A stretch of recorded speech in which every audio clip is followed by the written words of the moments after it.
Hello, welcome to Frack The Canon. I again am Renee Mendoza, the less slightly short-haired Renee. Again, I'm joined by Renee Sosa, and again, always CJ McCree from. Oh, look, it's not here. CJ, what's up, bro? How you doing? Awesome. What's up with you? Not much. Getting ready. So today we talk about Defenders, and then we'll take a break and talk about Comic-Con with Sara, who was there, and because she's cool, not like us. Yeah. So let's start with Renee. What did you think about Defenders? I thought it was pretty cool. It was a little bit slow at first, Okay.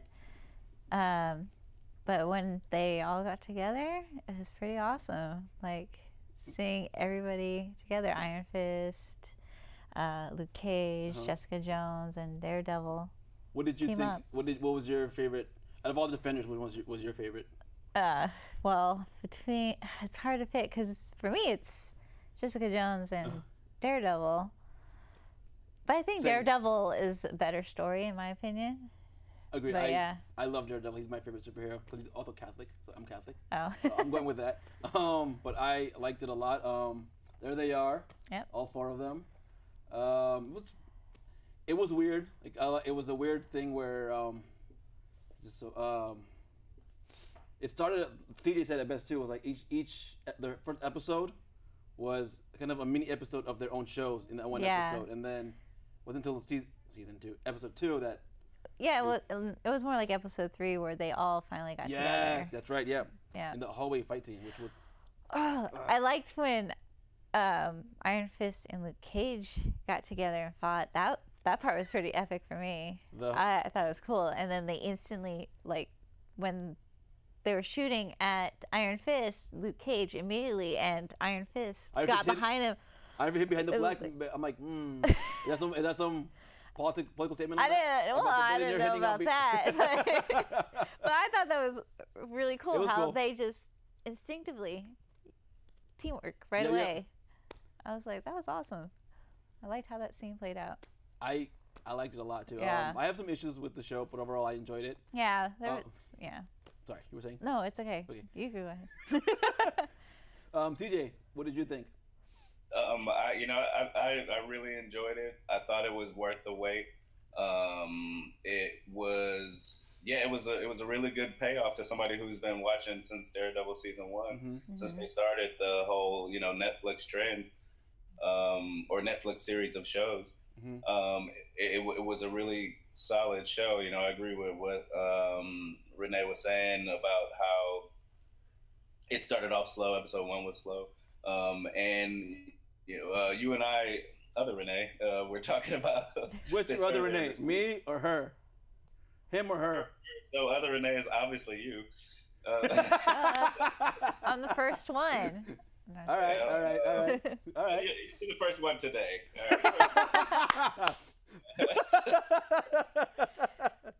Sorry, you were saying. I really liked. Well, you said it earlier. I felt like on the episode 1, it was like 4 dishes together to the different shows. When they cut to the different characters, it was almost like you were channel flipping. You know what I mean? Like you're watching 4 different shows. Yeah. And I really liked, even after they got together, they really did a good job of making sure you understood that each of these 4 people are in this for 4 different reasons, and they're each like trying to pursue 4 different ends. You know what I mean? So even when they were together, it was still like they were still like separate. You know what I mean? Yeah. Like, and I really liked it because it really just kind of made them complement each other better. Yeah. It did. Yeah, I agree completely. I don't think what did you think about the villains? What did you guys think about the villains? Let's start with you, Renee. I mean, they're just your run-of-the-mill villains. I mean, well, the even Sigourney Weaver, do you think was? I thought that. I thought it's weird to see Sigourney Weaver as a villain because she's been such a. This is true. A hero. She's Ripley. She's in Ghostbusters.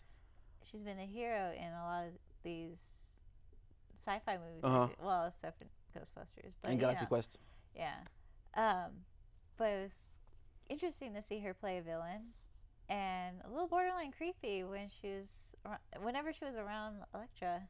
But how so? What do you mean? How so? Like, I don't know how close she was to her. Almost like my precious. Almost sexual kind of. I got the sexual tension. Okay. I'm like, is she gonna kiss her? Or what? Yeah, it was weird because it was over sexual, but you kept saying about, you're talking about, we're spoiling it, guys. It's a spoiler. It's been a week now. Sorry. It was she reminded her of her first daughter, her daughter on her first life. So, but I'm like, this is kind of really your daughter. Yeah. It doesn't seem like it. Yeah. Like that's the vibe I was getting. It wasn't mother-daughter. It was a little something extra. Okay. That's the vibe I was getting. But yeah, so that was my thought of it. So out of all the villains on the Netflix shows, who's your favorite? Is it? That's hard to say. I guess. Well, not just Kingpin and Daredevil. It was Kingpin. It was Kilgrave. And Jessica Jones. Okay, he's your favorite. Kilgrave, yeah, from Jessica Jones. That one was my favorite, even though he annoyed the piss out of me. It was weird to see him because he's the doctor. He's the 10th doctor. Yeah, he's Doctor. But he was so charming. He was kind of playing like Doctor Who a little bit. I love doing doing an impression of him because every time he calls out Jessica Jones, there's a tone to it. Jessica Jones, like, you know. It's sing-songy, yeah. Yeah, I'm like. Who was the villain? And Luke Cage had 2 villains, which I completely forgot. Iron Fist was a pain to go to finish. I couldn't finish Iron Fist. I kind of just. I didn't attempt Iron Fist at all because I heard so many bad reviews about it. It's not good. Yeah. Let's go to CJ. CJ, what did you think, sir, about Miss Weaver and crew? You know, I mean, the Hand, they've been setting them up since, you know, Daredevil. Yeah. I was anxious to see what they were gonna do, was gonna pay off, because when you see them showing up in different shows, it felt like they were kind of pulling back. You know what I mean? Kind of holding back. So it was interesting to see. I did force my stuff through Iron Fist, and I used the word force myself.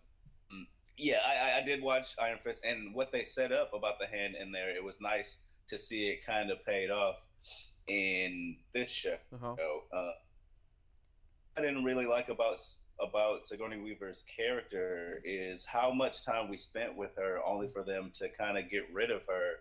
Oh, that's true. Yeah. So abruptly, you know what I mean? It felt kind of like a wasted opportunity. It's like, all right, you know, this is a solid character, and she's playing the role solidly. You know what I mean? Like, and it seems like this is a common issue with Marvel. Before you go on, I want to. We have a clip of it's clip number 2. Can you please roll that clip about how Sigourney Weaver meets her demise in kill Luke Cage, kill Jessica Jones, and the devil of Hell's Kitchen, whoever he is. I'm so happy you're all on board with the plan, but let me remind you, I neutralized our enemies. I brought you the Iron Fist. I was able to keep the most important operation in our history running while you succumbed to chaos and conflict. I have proven myself to be the one and only true leader.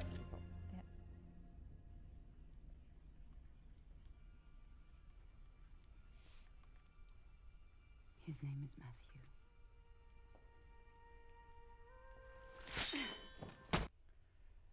So it's and like you said too, like her being killed in that show was so weird because she was not the best villain, but she was interesting enough. But like Renee said, there's something weird about her relationship with Elektra, and she was kind of, and you said it too, like what did she add to the team? Because we've seen Gao since Daredevil. Yeah. We saw the other dude in Iron Fist. This guy was new to Defenders, but he got his hands dirty. What did she do? Like she was just the player, the yeah, I think networker? They were questioning the Hand itself. The members of the Hand themselves were questioning what she brought to the table. Right. And she's like, "Oh, I bring plenty. I bring plenty." But we never saw it though. Well, we never saw it. It seemed like she was just using Elektra to bring what they want, and she was piggybacking on Elektra. Yeah, literally, yeah. And CJ, you were saying though, so you were going back to Marvel's villain problems, and I agree with you that they do have issues with their villains, especially with Kingpin. I think Kingpin and Loki are the best Marvel villains ever. I can't, and Kilgrave. Kilgrave is up there too, but I think the rest of their villains are not that great. And you were saying you were alluding to this earlier. Sorry.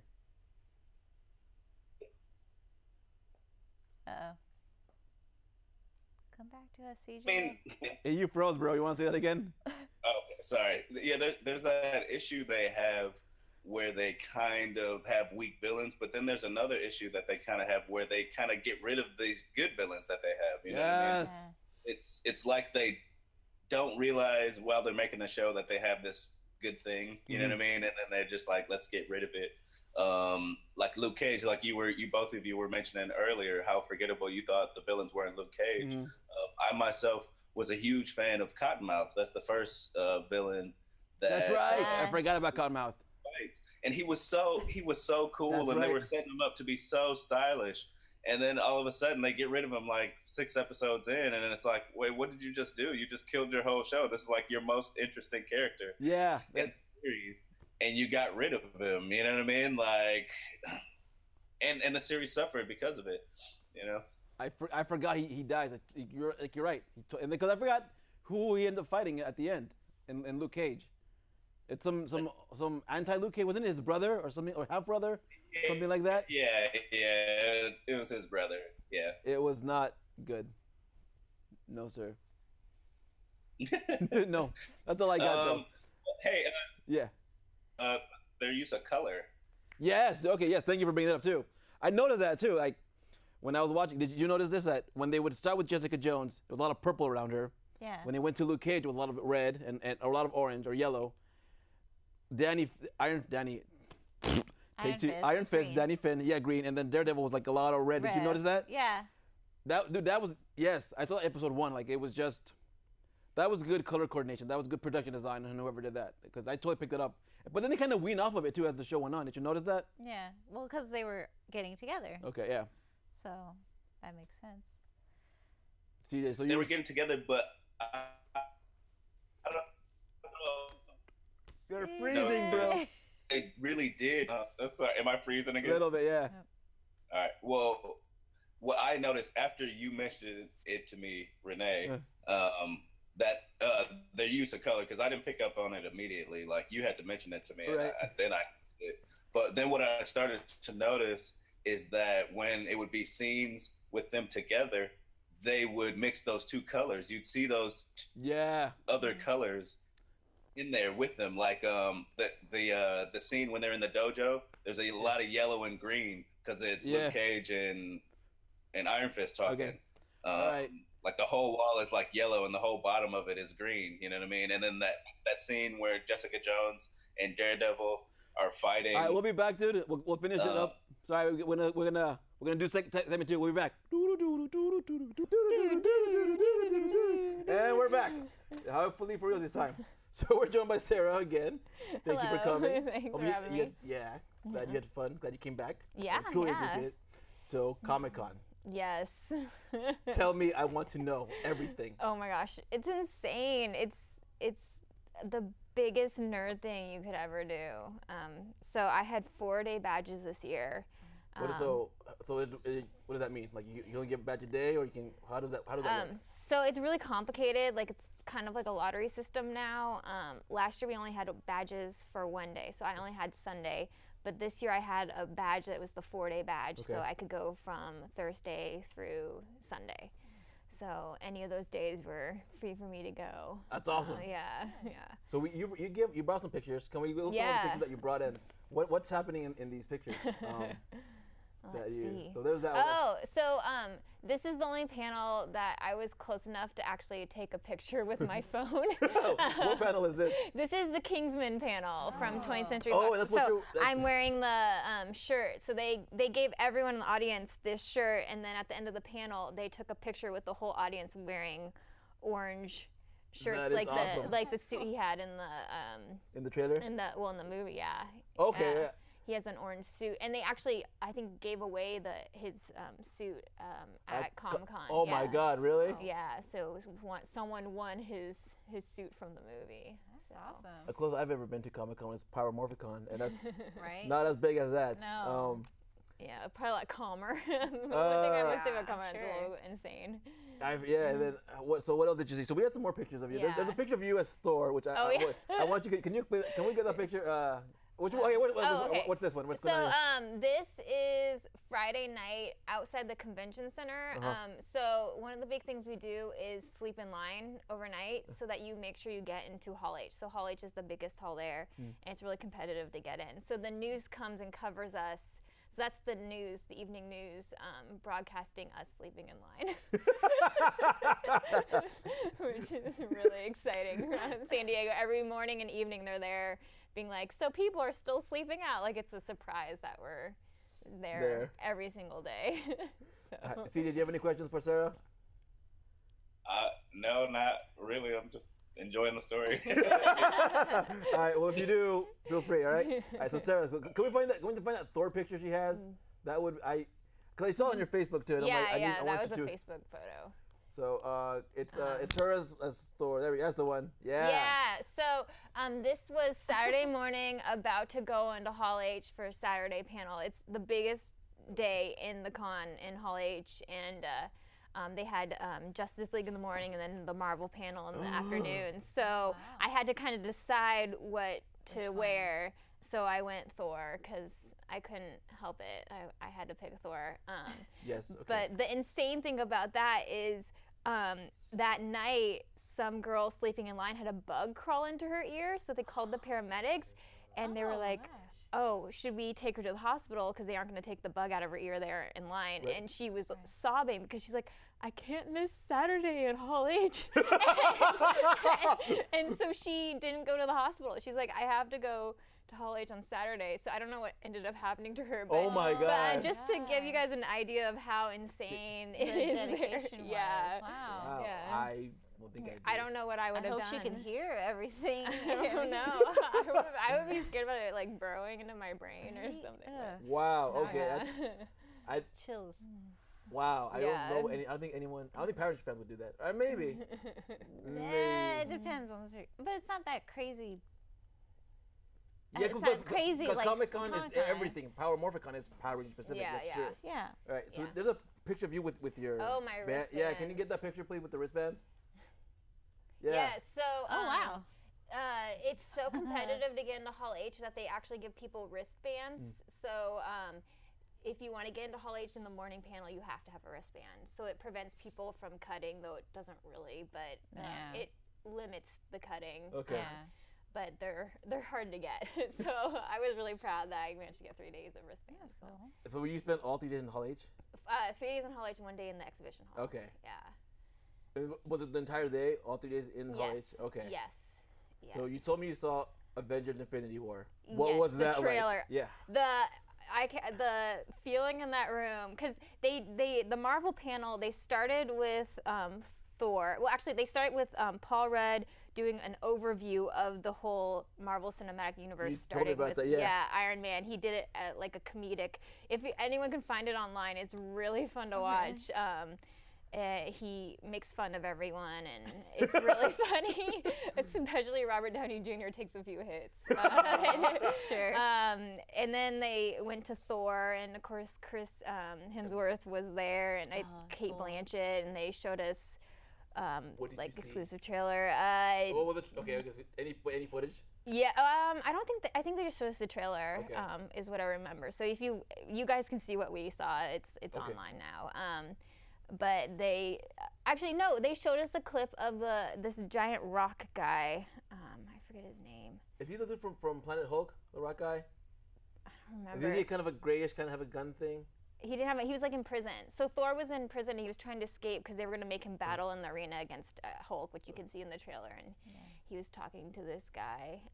So it looks funny. It's going to be a funny movie. They have some comic book stuff in there. Any Jamie Alexander footage? Any what? Jamie Alexander, Lady Sif?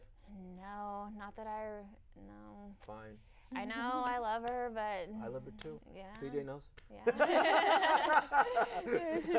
All right. What else? Yeah, so then they went to Black Panther, and the footage was incredible. I was not excited for this movie. I'm not like a huge in the Black Panther world, but then they showed the footage, and it makes you interested. Yeah. And they had cool. the whole cast there too, like Lupita Nyong'o, like everyone. I'm actually excited for this movie. Like, the trailer, the trailer made me actually excited for it. Well, anyone can find the footage online that they showed us. It's probably not. They always have like people with like scopes going around and making sure no one's recording.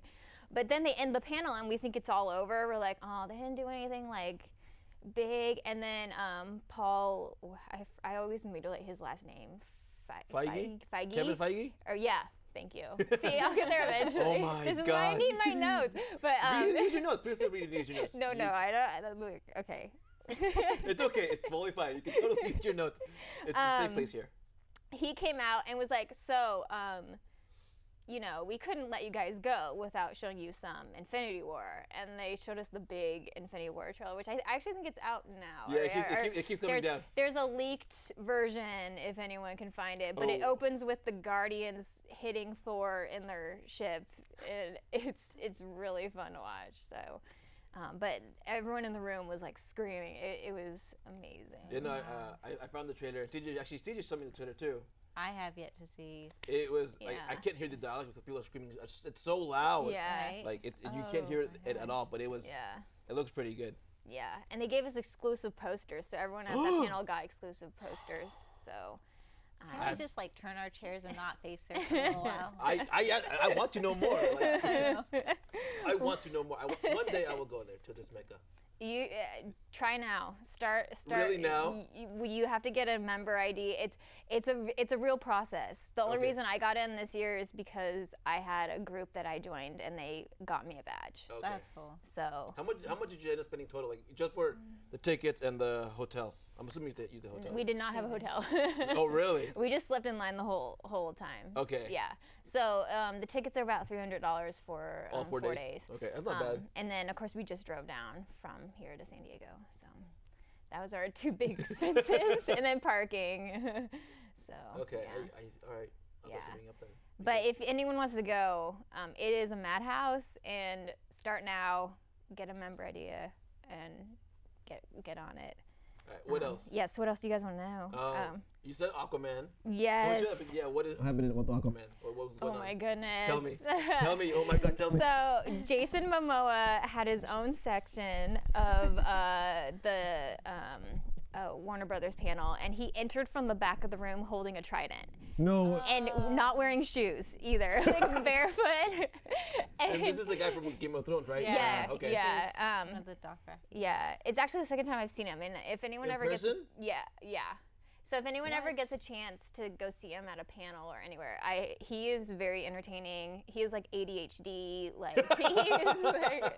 it's a treat. So he gets up there, he gives Chris Hardwick his trident, and of course Chris Hardwick is like, oh my gosh, like I'm touching it, and then they showed us exclusive footage, which are these fishermen are on a boat, and this giant armada of ships is under the water, like underneath them, and when the audience asked questions, Jason Momoa dropped this huge bomb that in the movie he's actually fighting his brother, which I don't know enough about the Aquaman.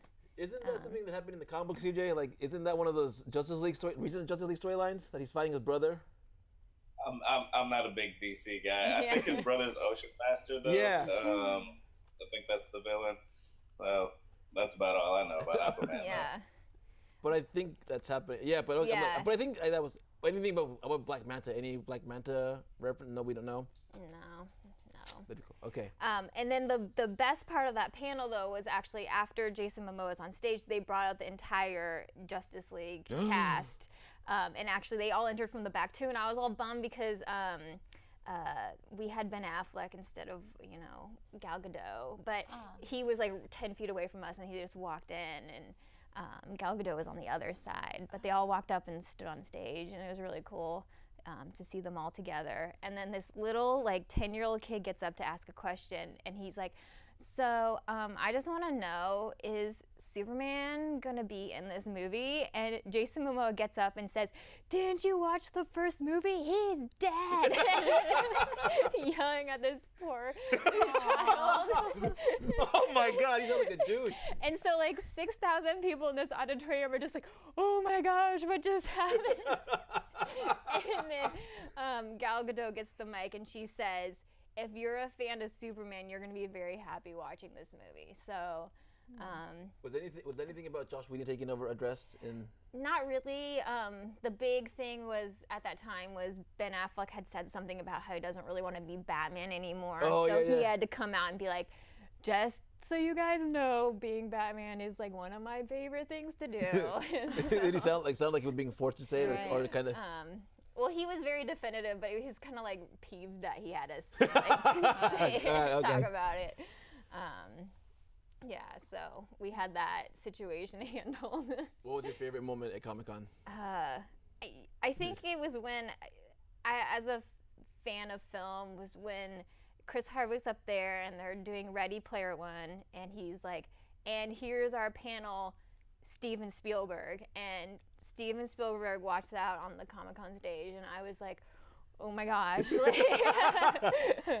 Never thought I would see him up there in person. Yeah, That's awesome. That's crazy. yeah, and he answered fan questions, and it was just very cool to see him. Did you ask a question? Have you? No. No. If you could, what would you ask him?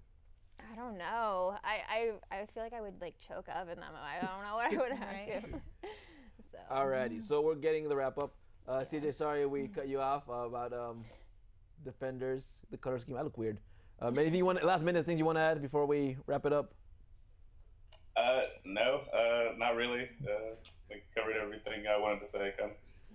Anything? All right, what's the next one? What's the next big? That's a good question. Is it Thor? Is Thor the next big thing? Yeah. Thor's in November. Ragnarok. Yeah. Ragnarok. But that's in November. Yeah. CJ, what do you think? What's the next one? Ugh. Yeah, I mean, Thor. I mean, we could talk about CW or something. Let's do that. CW. You Okay. got CW. I'm not caught up on CW. Okay, perfect. We'll do that. You watch the CW? Only for the Flash. Me too. And just tomorrow. And just tomorrow. I stopped watching Arrow.